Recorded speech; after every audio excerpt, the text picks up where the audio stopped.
The sky changed in less than a second. One moment, the night above Earth was calm, filled with familiar stars. The next moment, the stars vanished. A dark shape spread across the sky like a slow-moving shadow, vast and silent. Then more shapes appeared. Hundreds of them. No fire. No sound. Just enormous structures floating where the stars used to be. Across the world, people stopped what they were doing. Cars slowed on highways. Planes adjusted course. Lights flickered in cities as systems reacted to unknown signals. Satellites sent frantic data back to Earth, trying to understand what had just arrived. The alien fleet had come. From orbit, the visitors watched Earth carefully. Their records told them what should happen next. Panic.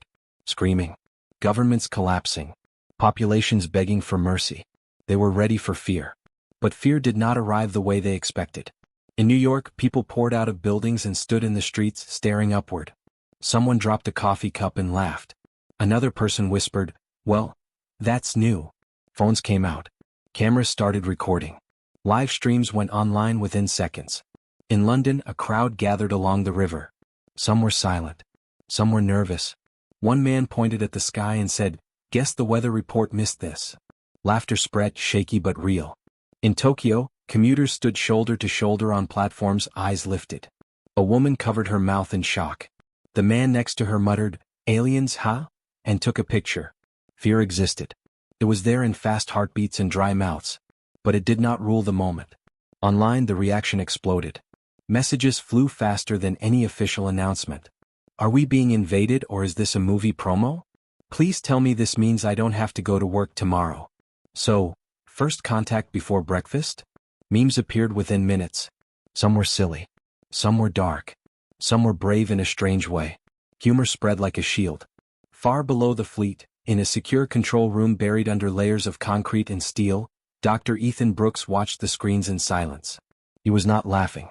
Ethan was a scientist trained to observe before reacting. Data flowed across the walls. Satellite feeds, global communication traffic, power grids, airspace reports. Everything confirmed the same thing. This was real. The ships were not human. Their technology was beyond anything Earth had built. Their size alone was enough to crush any thought of resistance. And yet, the world had not collapsed. Ethan leaned forward, studying a live feed from a city square. People stood together, pointing upward. Some were scared. Some were calm. A few were smiling. "This should not be happening," someone said behind him. Ethan did not turn. "No," he replied quietly. "But it always does." The control room was tense. Military officers waited for orders. Scientists waited for signals. Politicians waited for someone else to decide first. But outside those walls, life continued. A street vendor in Mexico kept his cart open, selling food to a growing crowd. "If the world ends," he said, "people will still be hungry." In a small town, children lay on the grass, staring up. One asked if the aliens were friendly. Another asked if they had pets. News anchors tried to sound calm, but their voices shook. Still they kept talking. Explaining. Asking questions. Not begging. Ethan felt a strange weight in his chest. He had spent years studying human behavior in crisis. Earthquakes. Wars. Pandemics. Humanity always panicked at first. Then it adapted. He remembered old footage from disasters long past. People helping strangers. Joking in shelters. Singing during blackouts. Laughing at fear not because it was funny but because it was the only way to keep standing. He looked at the data again. No mass riots. No global shutdown. Markets trembled but did not fall. Emergency systems activated smoothly. Government spoke, but people did not wait for permission to feel human. Fear was present. But it was not in control. Above Earth, inside the alien fleet, confusion spread. Their sensors detected heart rate spikes, stress chemicals, fear responses. That part matched the records. But there was something else layered on top of it. Laughter. The sound baffled them. Audio feeds picked it up clearly. Short bursts. Group reactions. Something close to joy mixed with tension. Why were the humans not hiding? Why were they broadcasting themselves? Why were they making jokes? The alien commanders watched a screen where a human stood under the darkened sky, holding a phone up and smiling. The human said something and others laughed around him. This was not surrender. This was not chaos. This was something unfamiliar. Back on Earth, Ethan finally spoke again. "They think fear makes us weak," he said. A young analyst looked at him. "Doesn't it?" Ethan shook his head slowly. Fear is just information, he replied. What matters is what you do with it. He watched another feed. A group of nurses stood outside a hospital looking up. One of them said, "Well, guess we're still on duty." They all nodded and went back inside. Humanity had seen disasters before. Asteroids had missed by narrow margins. Viruses had spread across continents. Weapons had threatened to end everything more than once. Each time people had been afraid. Each time they had survived. Not because they were the strongest. Not because they were the smartest. But because they refused to let fear decide who they were. The alien fleet hovered, silent and waiting. Earth did not scream. Earth looked up, took a deep breath and laughed. Not because the danger was small, but because giving up was not an option. The message arrived without warning. Every screen on Earth flickered at the same time. Phones vibrated. Televisions went silent. Digital billboards froze mid-image. For a brief moment, the entire world seemed to hold its breath. Then the message appeared. Symbols filled the screens first, sharp and unfamiliar. A second later, translation systems activated. Words reshaped themselves into every human language at once. Clear, cold, precise. The aliens spoke of power. They spoke of dominance. They spoke of how small and fragile humanity was. They announced that Earth was now under observation. That resistance would be useless. That fear was expected. The voice delivering the message was calm and distant, without emotion. It did not shout. It did not threaten directly. It assumed obedience. In a crowded apartment, a family watched in silence. The youngest child asked, "Are they mad?" No one answered. In a cafe, the message played on a wall screen. Someone clapped slowly when it ended. Another person joined in. Soon the whole room was applauding, unsure why but unable to stop. Across the world, silence lasted exactly 3 seconds. Then the internet exploded. Someone clipped the alien speech and added dramatic music. Someone else replaced the voice with a calm human narrator saying, "Please remain seated." A countdown timer appeared on thousands of screens, labeled "Time until humans get annoyed." Memes spread faster than fear. "Aliens, you are weak." "Humans? Okay, but have you tried coffee?" In a secure communications center, Lena Carter sat frozen in her chair, eyes locked on a wall of screens.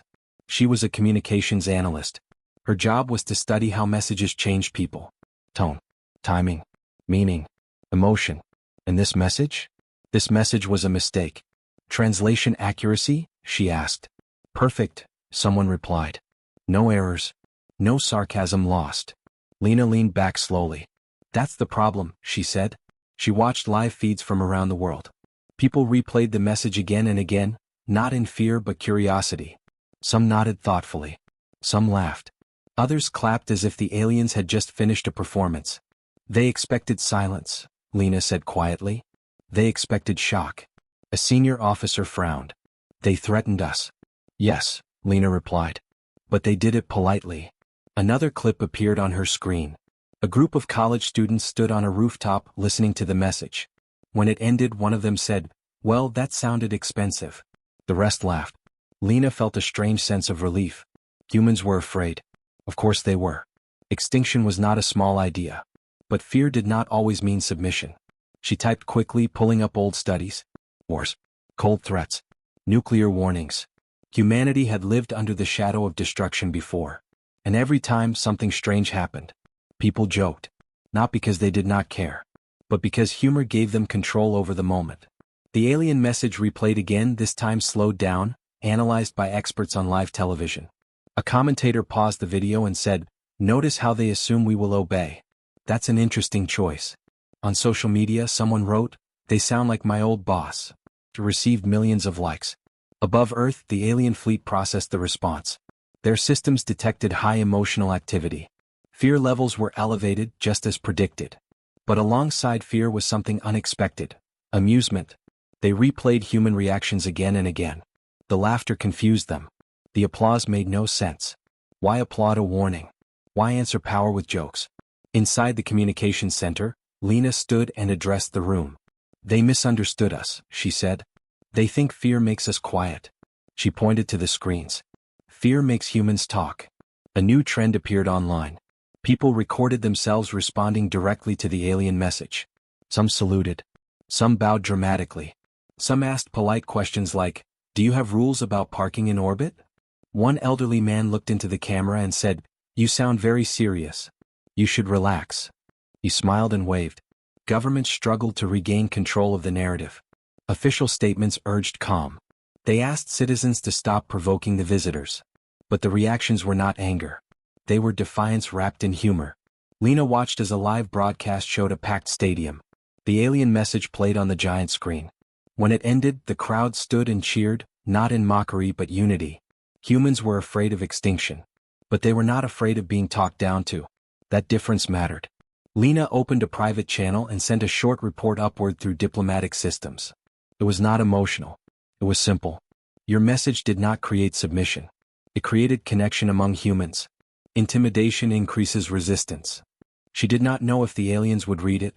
Above Earth, the alien commanders reviewed the data again. Human cities were brighter than before. Communication traffic had increased, not decreased. People were talking more, not hiding. This was not how lesser species behaved. Back on Earth, Lena allowed herself a small smile. Humanity had not responded with weapons. It had responded with confidence. And that, she knew, was far more dangerous than fear. The alien commanders expected the next phase to be simple. After the warning message, they believed Earth would change. Cities would fall quiet. Streets would empty. Governments would beg for terms. Fear, according to their records, always led to submission. But as hours passed, the data did not match the prediction. The fleet sensors scanned the planet again and again. Traffic still moved through cities. Lights stayed on. Communication networks grew louder, not quieter. Human activity did not slow. It adjusted. The commanders watched live images pulled from Earth's open networks.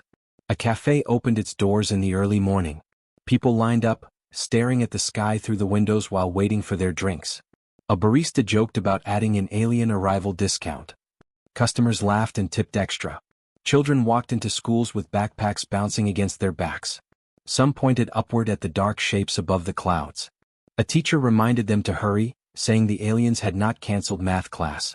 Factories continued their shifts. Hospitals stayed full. Scientists remained in laboratories, arguing over data and theories instead of panic. There were no riots. There was no mass surrender. The alien commanders felt something close to uncertainty. Why were the humans not breaking? They zoomed in on a city square. People sat on benches eating lunch. A group of musicians played under the shadow of the fleet.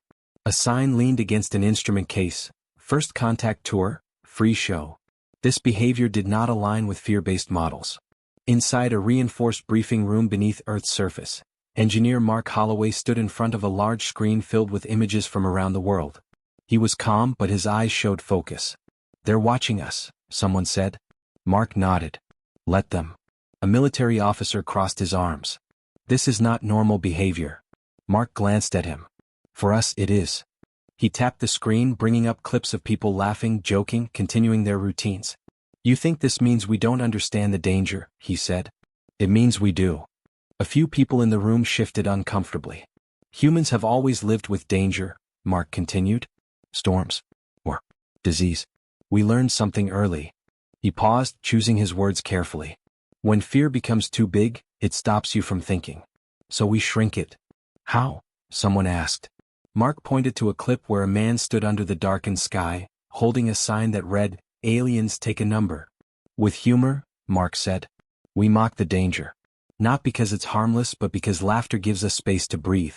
Above Earth, the alien fleet analyzed sound patterns again. The laughter was not random. It appeared in groups. It spread quickly. It lowered stress signals after spikes of fear. This was not chaos. This was control. The commanders adjusted their observation angle. They watched a family eating dinner. The parents spoke quietly. The children asked questions. The tone was serious but steady. Humans were afraid. But they were not frozen. Mark continued speaking. "You think humor is weakness because in your culture, seriousness equals strength. For us, it's the opposite." He brought up historical footage. Old recordings from crises long past. People joking in shelters. Smiling during blackouts. Making games out of waiting. "Humor keeps us human," Mark said. "It reminds us we are still ourselves even when the sky changes." In a small town, a mechanic worked under a lifted car radio playing softly. He glanced outside at the shadow overhead and shook his head. "Figures," he muttered. Then he went back to work. In a city park, a couple walked their dog. The dog barked at the sky. One of them laughed and said, "Guess you're not impressed either." The alien commanders replayed these scenes again and again. No signs of collapse. No signs of obedience. One commander finally spoke. "Their behavior suggests preparation, not denial." "Yes," another replied slowly. "They are stabilizing themselves." This was a miscalculation. They had believed fear would weaken humans. Instead, fear had triggered a defense they did not understand. On Earth, Mark finished his briefing. "If they think laughter means we don't take them seriously," he said, "they will keep misunderstanding us." "What should we do?" someone asked. Mark thought for a moment. "Be ourselves," he said. "That's what's working." Above, the alien fleet remained still, massive and silent. Below, humanity continued to live. The aliens had come expecting fear. They found armor instead. The change came without warning. The alien fleet, silent for hours, finally moved. Above several oceans, enormous machines detached from the main ships and descended into the upper atmosphere. They glowed with soft blue light. The air around them bent and shimmered. Clouds split apart as if pushed by invisible hands. Energy pulsed outward in wide circles. Satellites trembled. Sensors across the planet lit up with alerts. This was a display. Power without words. The aliens expected fear to finally take shape. They expected people to fall silent. To run. To kneel. Instead, humans watched. On beaches, people shaded their eyes and pointed. Someone said, "That looks like the one from that old movie." Another replied, "Yeah, but the effects are better." In cities, large screens replayed the images again and again. News anchors spoke quickly, trying to keep up. Experts debated the purpose of the machines. "They're not attacking," one said. "They're showing us what they can do." In a university lecture hall, Professor Olivia Grant stood near a window watching the sky. She was calm, though her hands rested firmly on the desk. "Interesting," she said softly. Students gathered behind her. One asked, "Are they threatening us?" Olivia considered the question. "They think they are," she said. "But they're also revealing themselves." On social media, comparisons began instantly. "That thing looks like a flying generator." "Did anyone else notice it uses focused energy waves?" "Old design." So basically big glowing warning lights. People paused the videos, zoomed in, drew diagrams. Engineers sketched ideas on tablets. Physicists argued over power sources. No one begged. In a control center, officials waited for panic that never came. Instead, help desks filled with questions. What happens if that energy hits water? Can their shields handle heat? Is that machine stable or just loud? Professor Grant joined a live broadcast. The host asked, "Are we outmatched?" Olivia smiled slightly. "In raw power?" "Yes," she said. "In experience?" "No." She explained simply. Humans have faced things they could not stop many times. Plagues, storms, impacts. We learned how to adapt instead of collapse. The alien machines fired a beam into the empty ocean. Water rose in a towering column, held in place by unseen force. Then it fell back gently like rain. The display was perfect. The reaction was calm. Someone online commented, "Nice trick. Controlled gravity maybe?" Another replied, "Looks unstable on the edges." Above Earth, the alien commanders studied the responses in silence. The humans were not impressed. They were curious. This was not how dominance was supposed to work. One commander observed, "They analyze instead of fear." "Yes," another said. "They treat our power like a puzzle." On Earth, Olivia watched students argue over equations on a whiteboard. They were excited, focused, alive. This is it, she thought. This is what they don't understand. Humans did not deny danger. They learned from it. The aliens had power. Humans had practice facing the impossible. The silence ended differently this time. Instead of light or machines or displays of power, a simple signal reached Earth. It did not override every screen. It did not force attention. It arrived quietly through official channels marked as a request. The alien leaders asked to speak. In control rooms across the world, people paused. No alarms followed. No threats appeared. Just a message, short and direct. "We wish to understand." The word spread quickly. Some expected tricks. Others expected delay. But most people felt something unexpected: relief. In a global conference room, representatives gathered. Scientists, engineers, diplomats, and analysts sat together. Among them were Lena Carter, Mark Holloway, and Professor Olivia Grant. No one wore ceremonial uniforms. No one prepared speeches about the end of the world. They prepared questions. The alien image appeared on the main screen. Not towering. Not dramatic. Just a calm shape, steady and clear. The alien leader spoke slowly. Your responses do not match our knowledge, it said. You display fear signals, yet you do not submit. You laugh. You question. You continue. There was no anger in the voice. Only confusion. Lena leaned forward and spoke first. We're glad you noticed, she said. Mark added, you expected an apocalypse reaction. We treated it like a problem to solve. The alien paused. Why? Olivia answered gently.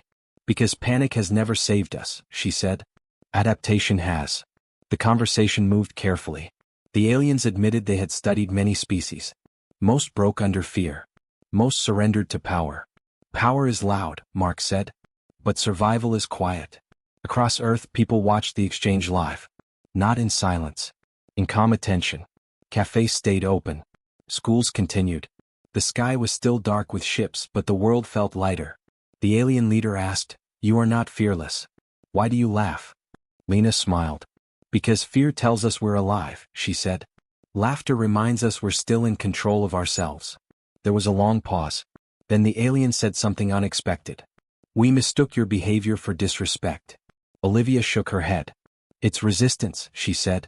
Peaceful, stubborn resistance. The dialogue continued for hours. No threats. No surrender demands. Just negotiation. Boundaries were discussed. Intentions explained. Assumptions corrected. The aliens began to understand. Humans did not laugh because they thought they would win. They laughed because kneeling was not an option. Above Earth, the fleet adjusted position slightly, not closer, not farther, but neutral. A signal of balance. On the ground, someone posted a simple message online. Talks are going okay. It spread faster than any warning ever had. The aliens had come expecting fear. They found a species that refused to be defined by it. And for the first time they listened.